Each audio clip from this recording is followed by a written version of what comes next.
Aloha, Stickies! Welcome back to another episode of the Stick with Kaji Podcast. I'm Loanne. I'm Sean. And you can follow me on Instagram here at LoanneKaji if you want. Today, we're going to talk about my most favorite video game that I grew up with. I'd say I played this game or this series the longest in my entire life. And I started playing this game when I was kindergarten. Can you guys take a guess? Pokemon! You gotta catch 'em all.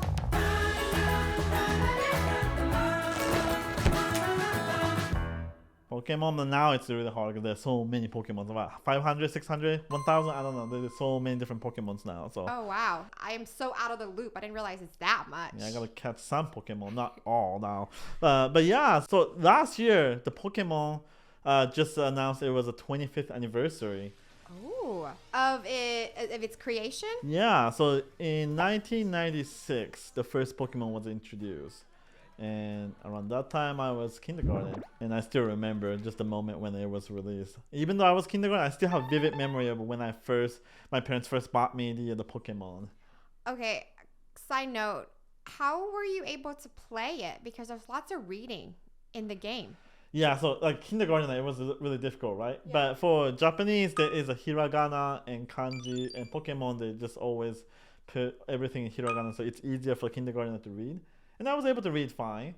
Some stuff I had trouble in the beginning, but I asked my parents to read it for me. So. Oh, okay. So today we'll be talking about the origin story of Pokemon, who created it, when did it start becoming popular, and facts that you might not even know, facts that I don't even know. So Sean's probably going to teach us all the fun stuff about Pokemon. And if you guys haven't been living under a rock, right? Everybody knows about Pokemon, right? Whether you watch the anime series, you play the video game, you played the Pokemon card game, or even just play Pokemon Go. I mean, I'm sure everybody heard about Pokemon. Yeah, some parents like, oh no game, no TV, but you can color Pokemon. I'll download it and print it out, and you can color it. Like some parents just let kids do that too. So Pokemon is not longer just game. Now it becomes just kind of global, universal brand now. So yeah, I still play new Pokemon, but I don't know as much as the first generation. First generation, I feel like I'm pro because I've been playing it years and years. And when I was little, that was all I was doing, was just playing Pokemon. So we'll just talk about how it started. So the first Pokemon, it was released 1996. Hey, little buddy, want to ride? Pikachu! Yeah, whatever. And it was on Game Boy. This one. This is Game Boy Color, but I just don't have Game Boy right now, so just bear with me. This is the Game Boy. Why the portable device? I spent hours and hours with this boy. I wanna be the very best. Anyway, so it was released on the portable game device. And the premise of the Pokemon, just in case you don't know, I don't know if there anybody who doesn't know Pokemon, but the premise is you, the main character, trying to capture all the Pokemon and using those captured Pokemon and battle with your rivals. So that was a little bit innovational concept. Before RPG, people think the character you play is the one that's fighting, but you actually capture another character, like monster, and let them fight. So that was kind of brand new concept. So when I first looked at it, I was just shocked. Did you play first Pokemon too when it first came out? Maybe it made it to the US a lot later than Japan, right? Number one. And number two, I'm older than Sean, so I just vividly remember. It's okay. I'm just saying, I didn't remember Pokemon until I was probably in high school. Oh, really? But my family didn't have the money to buy a Game Boy, so I don't know if I should reveal that. I think I said it before. I just used a emulator online, There was such a thing even when you were in high school? Yeah. Really? Okay. I don't remember when it started versus when I played, right? I just remember playing it on my computer. It wasn't portable for me. You couldn't really trade, right? When you No, cannot trade. Missing out that experience. Pokemon, gotta catch 'em all. Let's talk about the origin, how it started, right? Every company, right? Every superhero, everything has an origin story. So Yeah. what is the origin story of Pokemon? And a lot of people think Pokemon was created by Nintendo, but actually that's partially true. This company called Game Freak was actually the one that initiated the project Pokemon first. And the co-founder of the Pokemon, his name is Satoshi Tajiri. He initially came up with this concept of the collecting monsters and capturing them. And Game Freak, the company, was originally just publishing video game magazine, and that's how he started when he was young. And then eventually he wanted to create his own video games, and that's when he started thinking about a new concept, and Pokemon was the one that he kind of came up with. The inspiration he had was when he was little, he loved going to the mountain or going to the ocean, collect and capturing insects or fish. And he was like, what, it would be cool if kids on the Game Boy or Super Nintendo, they can experience how he was growing up inside the game. So that's why he was thinking about capturing monsters. So he pitched that idea to Nintendo and decided to collaborate together to produce Pokemon. Right, but at first it didn't start out with the name Pokemon, right? Right. You know, when you think about the Pokemon, the monster ball, it's like a capsule looking shape.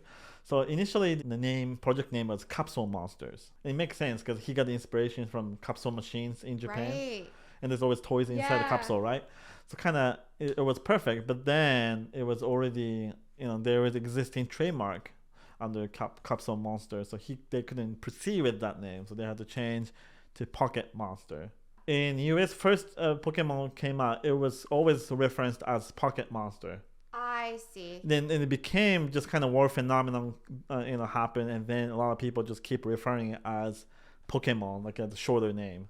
Got it. So originally it was just Pocket Monster. Yeah, it was like a small monster that you can fit inside your pocket. Cute. And the way Satoshi pitched to Nintendo was the Game Boy have a great function, right? That Super Nintendo doesn't have. Do you know what it is? No, what is it? The only thing I can think of is that Game Boy is portable. When Satoshi from Game Freak, when he saw the Game Boy launch, he came up with the idea, wow, with using this cable, you can trade monster that you captured on your game with your friend. Oh.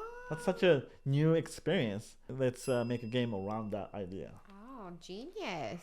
Right? Yeah. And I spent so many times exchanging Pokemons with my friends. So I guess I missed out on that. So yes, that's why I say you're missing out on your experience on the first generation Pokemon because you played on the emulator. Right. Trading was such a big component of Pokemon, right? Right. They added the special graphics, seeing your own Pokemon going through the cable and going to your friend, and then the new Pokemon coming in. They decided to put that scene in there because trading was such an iconic function of the Pokemon game. And at that time, we didn't have internet, right? Right. So trading Pokemon was just kind of in-person experience. But then you trade a Pokemon to this person trade that Pokemon to somebody else, and eventually Pokemon travel around Japan. Without internet, I thought that's a really cool thing. Yeah, didn't think about it, right? Because you captured this Pokemon one day, and then months later, it could end up on the other side of the country, Right. And then that's really cool. Yeah, when you look at the description of Pokemon, right?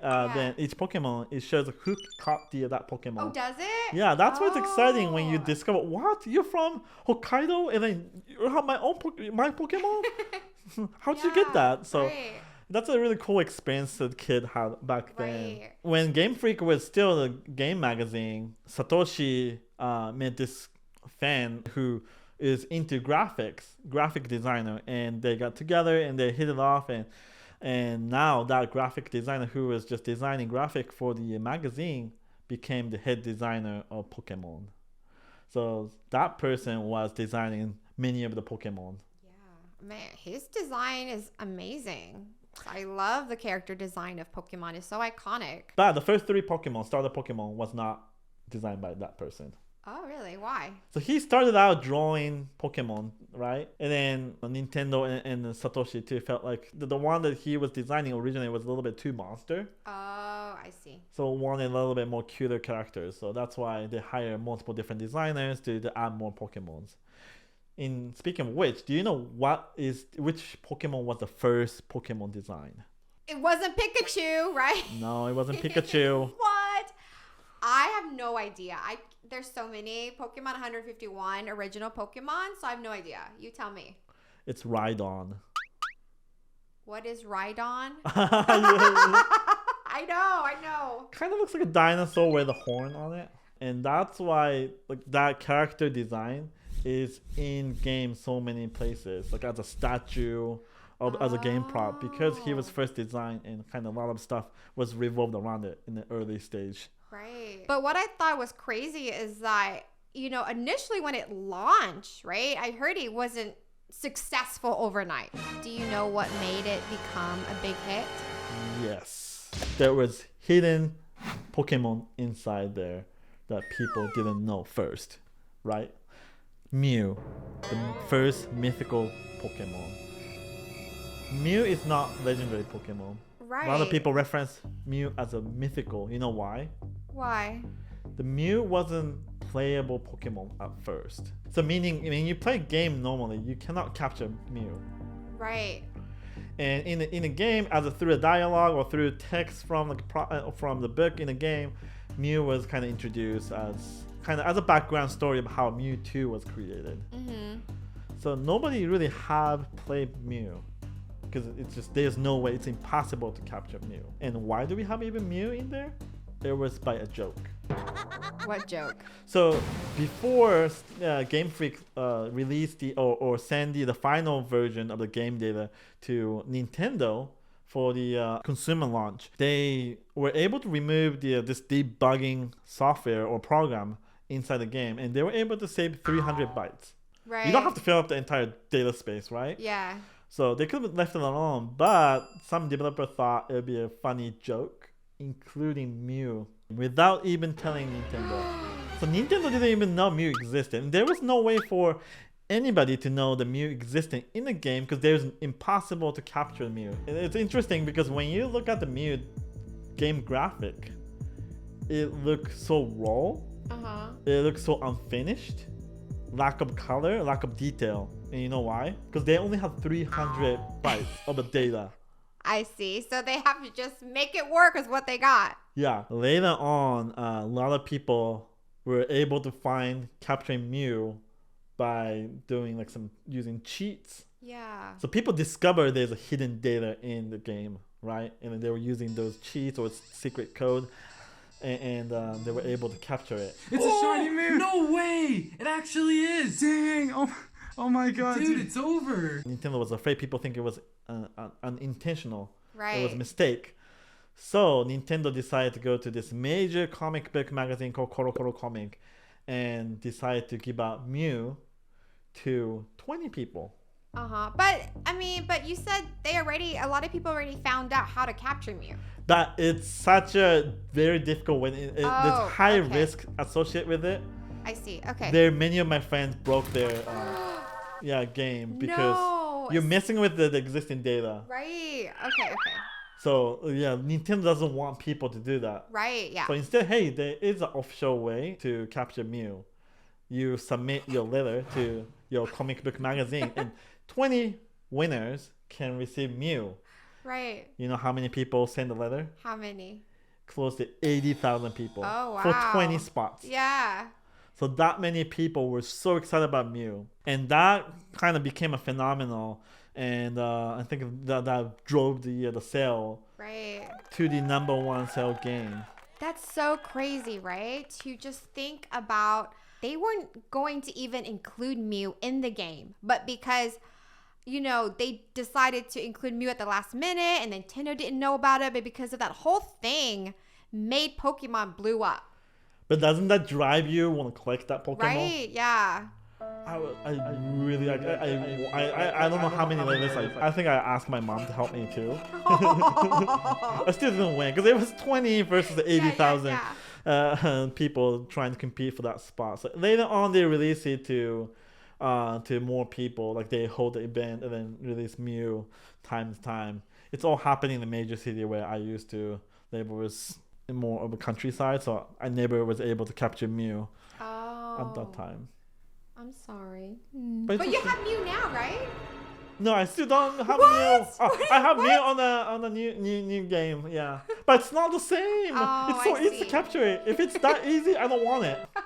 I know. Yeah, I just want to be that 20 people. Aw, I wonder if those 20 people still have Mew in their game. You know what I mean? Oh, yeah. Well, if you happen to be out there, the first 20 people who had the original Mew, let us know, because that's exciting. Okay, so Lauren, we talked about Pokemon. What was your favorite Pokemon? If you were to just pick only one. Okay, growing up, only one? Yeah? I really like Eevee a lot. Ah, yeah, a lot of I- people like Eevee. I yeah. love Eevee. First of all, it's so cute. And number two, it has the ability to just change to so many different type. I thought that was very unique, you know? And you don't have to stick to just one version, you know? So For me, Charmander. Oh. Or Charizard. Oh, yes. When the Charizard story came, I was so hooked, right? Because Charizard was so hard for Ash to train. Yeah, you know, yeah. I invested so much emotion, you know, like rooting for Ash to try to just capture Charizard's heart and get Charizard to listen. I remember that. Yeah. But yeah, after they become friends and everything, I just fell in love. I think I cried. You know, it was a very emotional experience. Come on, Charmander. Welcome to the group. I was a little bit upset because Ash, had Charizard, Pikachu, Squirtle, and the Bulbasaur too. He got all three starting Pokemon. And Pikachu. Right. A little greedy? Hey, the name of the game is you gotta capture them all. Okay, and that what Ash was trying to do. Oh, by the way, speaking of Ash, so in English version, the main character name is Ash, right? Right. Anyway, the Japanese version, his name is Satoshi. Satoshi, 大丈夫か? So it's the same name as the founder of Pokemon Oh, series. really? Yeah. Oh, interesting. And it's intentional. Because the Pokemon was developed based on his childhood memory. Right. So why not making the main character by his name? Right. Yeah. I wonder why in the American version they just change it to Ash, you know? Satoshi is probably harder to pronounce, right? Back Right. then for people. And also, it's not really relatable either. It's not American name. But why Ash? Why not Ryan Ketchum? Or why not Yeah, why Bruce? Ash? Yeah, true.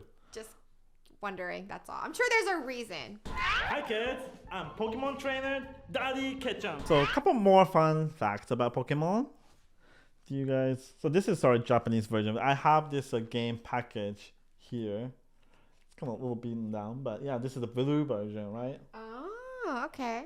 And yeah, so after Pokemon first series, there is Gold and Silver, right? Came out. There is one thing in the packaging have changed from the first generation to the rest of the series. Do you know? No, what? So each package shows the graphic of one Pokemon, right? Yeah. And first generation, they show starting Pokemon. Uh-huh. This is what? Blastoise? Oh, then it goes to legendary? Ever since Silver and Gold, it became legendary. Oh. Ever since then, every single new series, they show legendary Pokemon as a front side of the packaging. Usually when you grew up with something, when you play it for the first time, it's more iconic to you.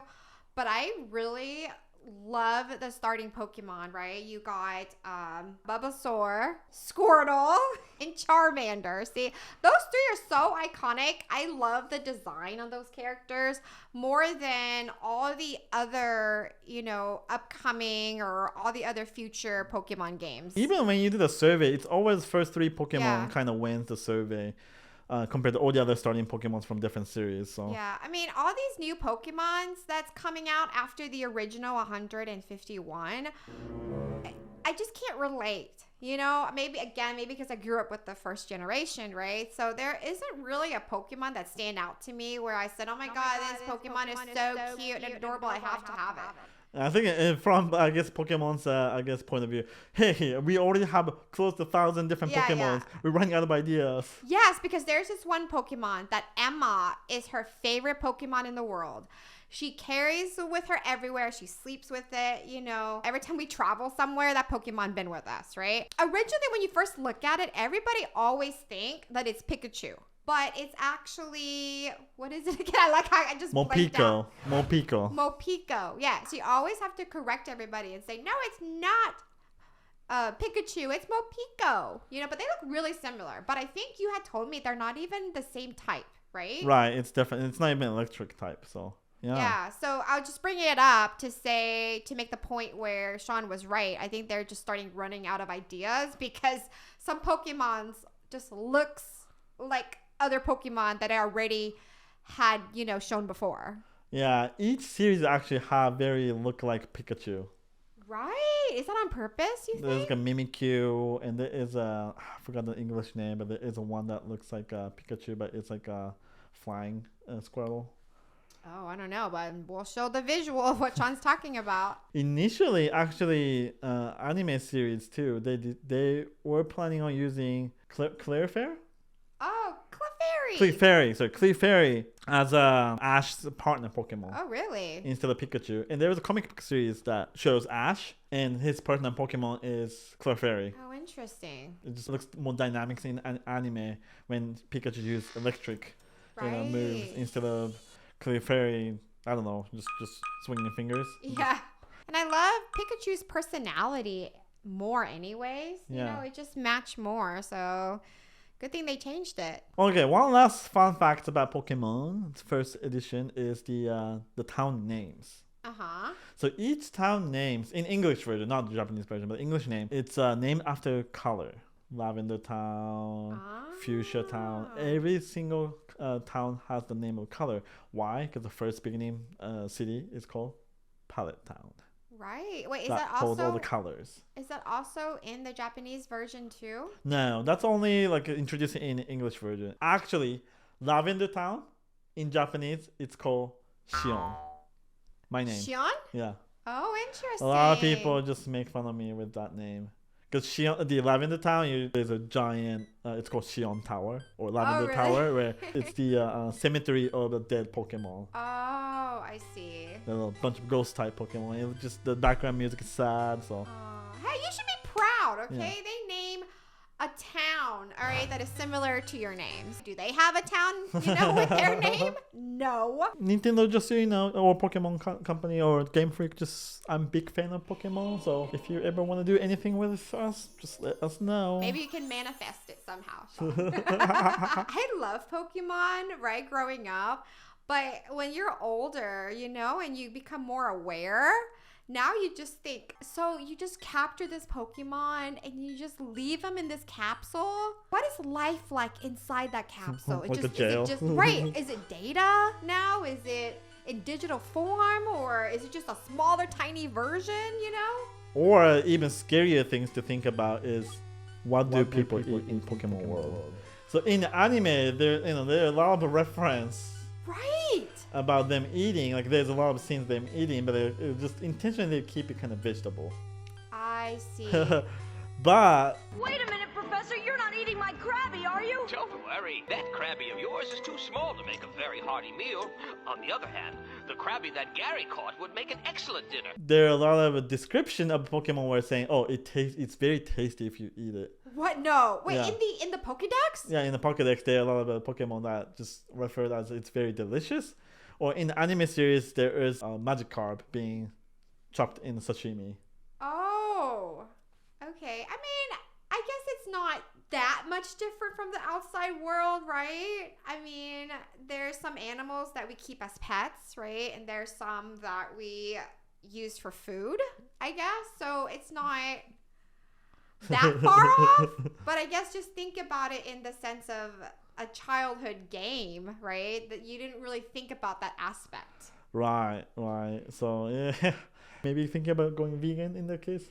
I guess so. But it's interesting fact is at that time when Pokemon was launched, there was no internet, right? And I was just amazed how much those like rumors and cheat codes and all those tricks was spread around the world. I found out how to make the Pokemon instantly level 100 Right. through friend. Yeah, but Again, I don't know what is the timeline of when Pokemon is released in Japan versus the US.